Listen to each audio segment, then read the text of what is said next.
Soggy Science here. Haha! Episode 35! 35 of them! 35! Ah, I hope you're recovering from your post-Shark Week hangover.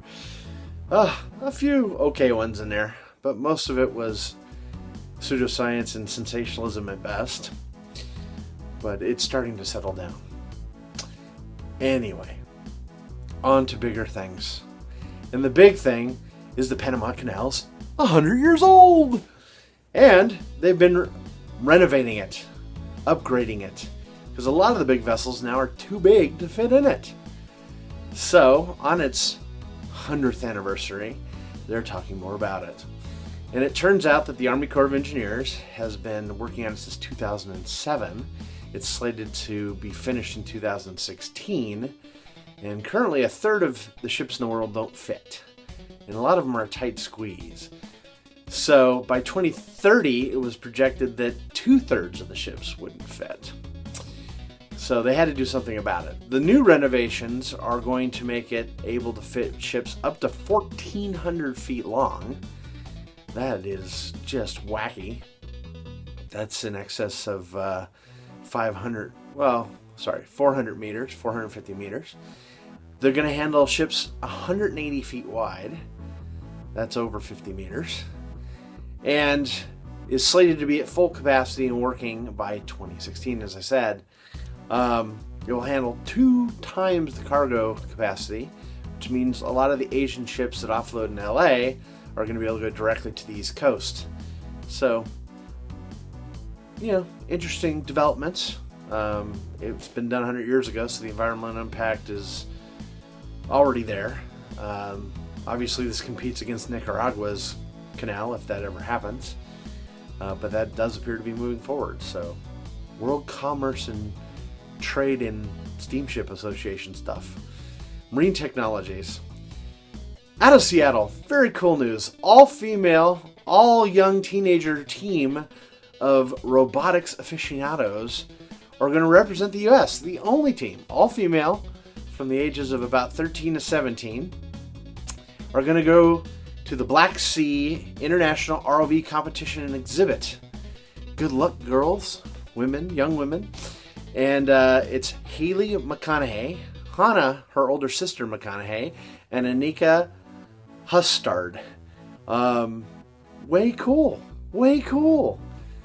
They hope to encourage more women and girls to get into science, which is great for STEM stuff, which females are highly underrepresented. Let's put it that way. It's unfortunate. Get out there and get into the math and sciences, guys. Pretty challenging challenge out there. Can I say challenge more than once? The robots have to work underwater, but they also have to be able to recover a diver that weighs 200 pounds, obviously not that much underwater, and disarm a mine. Whew. I can't wait to hear how you guys do. Go kick some butt for the U.S. So they'll be fighting against other people all the way up through college and graduate students from all over the world. It's so cool!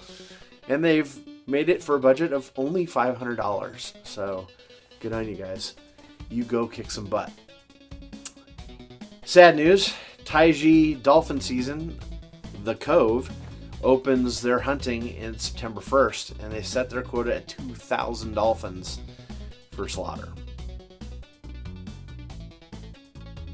No words. Watch the movie The Cove if you want to know more about it, and get the word out, and hopefully they'll cut it and stop it.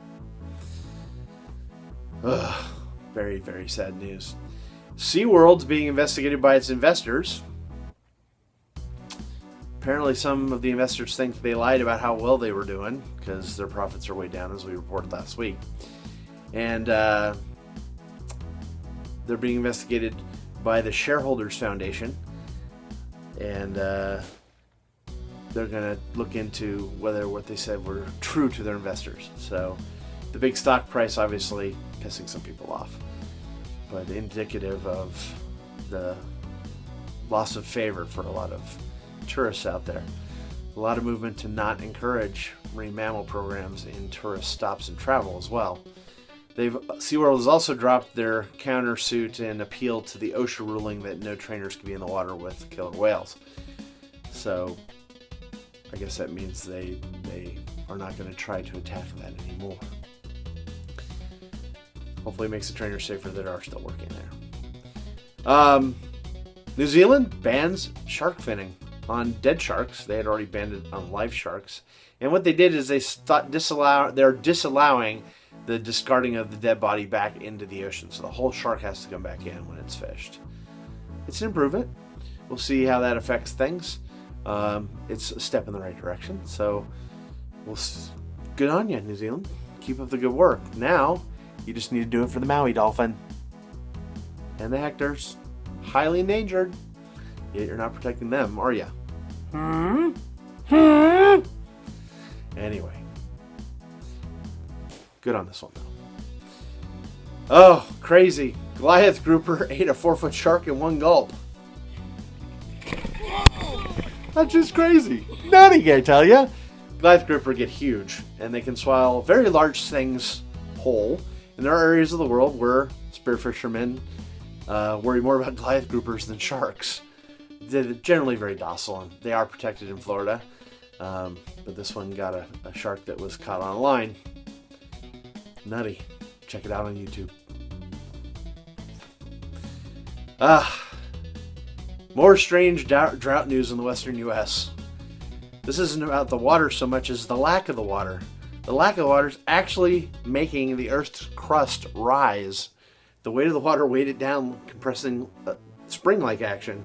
When the water's gone away in 1 year, it's gone back up. Now, it's not enough for us to perceive, but it's 1/6 to 6/10 of an inch. The Sierras have gone up the most. West of the Rockies, the land is rising.